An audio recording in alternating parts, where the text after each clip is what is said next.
nous pouvons, je dirais, nous approprier, en contemplant Marie, hein, nous pouvons nous approprier de notre héritage. Par la méditation des mystères, hein, c'est toujours les trésors de l'Église qui nous ont été transmis par les saints, cette méditation des mystères du rosaire. Eh bien, en la contemplant tout au long de sa vie, unie à son Fils, nous voyons s'ouvrir devant nous le chemin de la bénédiction.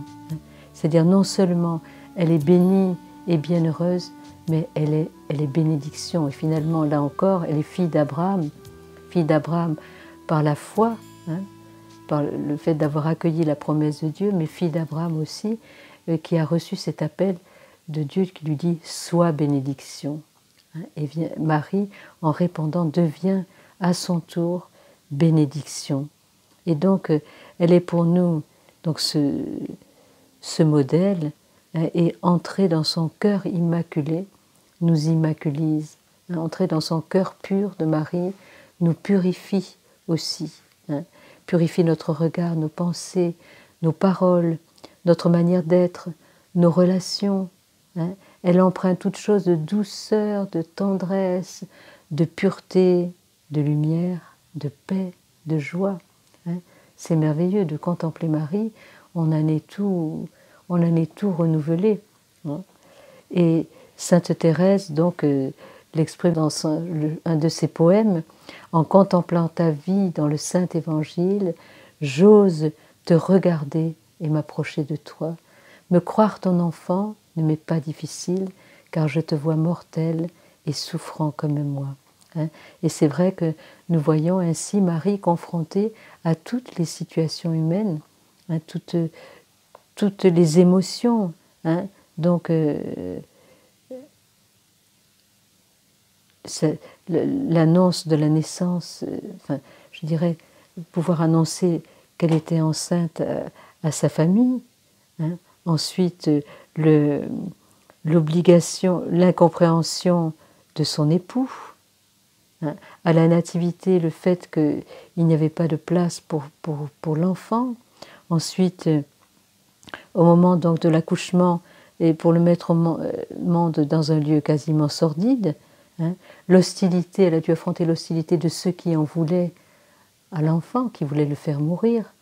Ce qui a dû être terrible, c'est d'apprendre le massacre des innocents. Hein. Ce sont toutes choses qui ont transpercé le cœur de Marie.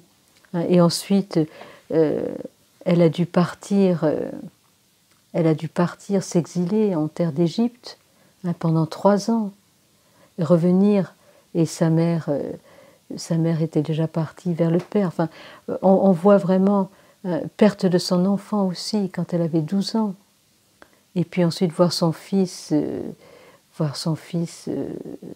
crucifié, hein, condamné à une mort ignominieuse. Donc on peut dire que Marie a connu tous les sentiments humains, toutes les souffrances humaines, et elle est toujours présente donc à chacune de ces étapes, et en même temps qu'on la présente comme la mère des douleurs, elle réagit à tout ce qui lui est donné de vivre sans révolte, sans amertume, sans jugement, hein, mais dans toute chose, elle garde son cœur pur, et sa souffrance devient union à Dieu, hein, compassion avec la passion de son Fils, hein, et avec toutes les souffrances humaines. Et donc Marie est toujours vivante, bien sûr, et elle est avec nous dans tout ce que nous avons à traverser, au pied de chacune de nos croix, et dans chacun des événements que nous avons à vivre dans notre vie. Et elle nous apprend à tirer le bien du mal et à trouver la bénédiction qui se cache au cœur de tout ce qui nous est donné de vivre. Et donc, la méditation des mystères du rosaire nous permet de nous approprier d'une manière toute simple de notre héritage et de nous emparer de la bénédiction. Et donc, nous avons la possibilité de faire mémoire de ce que Dieu a fait en Marie et de ce que Dieu a fait en Jésus. Donc, c'est la petite Thérèse encore, hein, notre docteur de l'Église qui a dit « le trésor de la mère appartient à l'enfant », c'est-à-dire que tous les trésors de Marie, tout ce qu'elle a vécu nous appartiennent. Et nous pouvons, à travers cette méditation des mystères du rosaire, nous emparer de ces trésors. Nous pouvons nous rendre présents par la foi à chacune des étapes de la vie de Marie. Et de communier à son cœur immaculé et de recevoir comme une transfusion de sa grâce. Dans chacun des mystères, nous est communiqué quelque chose de spécifique. Donc tout est contenu dans le premier mystère, qui est le mystère de l'Annonciation. Comme dans le judaïsme, on dit que tout est contenu dans le premier livre, tout est contenu dans le premier chapitre, tout est contenu dans le premier verset, tout est contenu dans le premier mot, dans la première lettre. Et bien là, on peut dire que tout est contenu dans le mystère de l'Annonciation qui récapitule toutes choses. Et donc, quand l'ange fait la promesse à Marie qui va vraiment bouleverser sa vie, eh bien, je dirais, nous allons pouvoir nous-mêmes nous approprier de ce moment. Et nous mettre vraiment dans le cœur de Marie, nous mettre dans le sein de Marie, méditer sur ce moment où l'enfant est venu dans le sein de Marie pour vivre aussi notre propre conception, pour nous laisser réenfanter dans le sein de Marie, d'une manière mystérieuse, mais dans la foi, nous adhérons à ce mystère.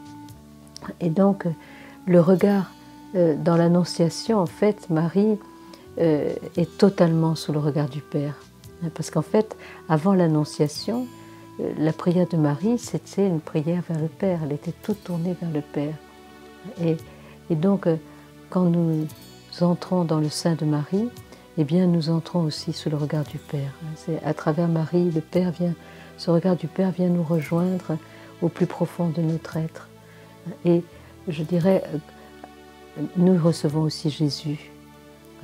Comme plus tard Jésus dira, si quelqu'un m'aime, mon Père l'aimera, et nous viendrons chez lui et nous ferons notre demeure en lui.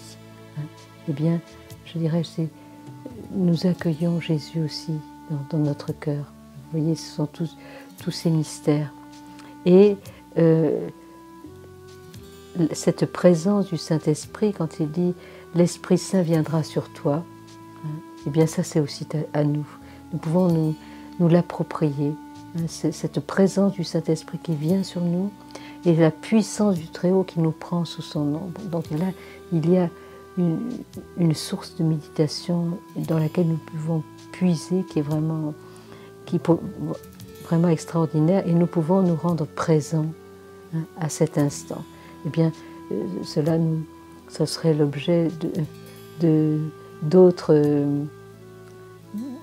enseignements, d'autres approfondissements, de prendre chacun des mystères de Marie, les mystères du rosaire, pour nous les approprier et pour recevoir toutes les grâces qui sont contenues. Et donc, en entrant dans cette présence, en nous cachant dans le cœur de Marie, nous pouvons donc recevoir ce regard du Père, cette parole du Fils et cette habitation du Saint-Esprit.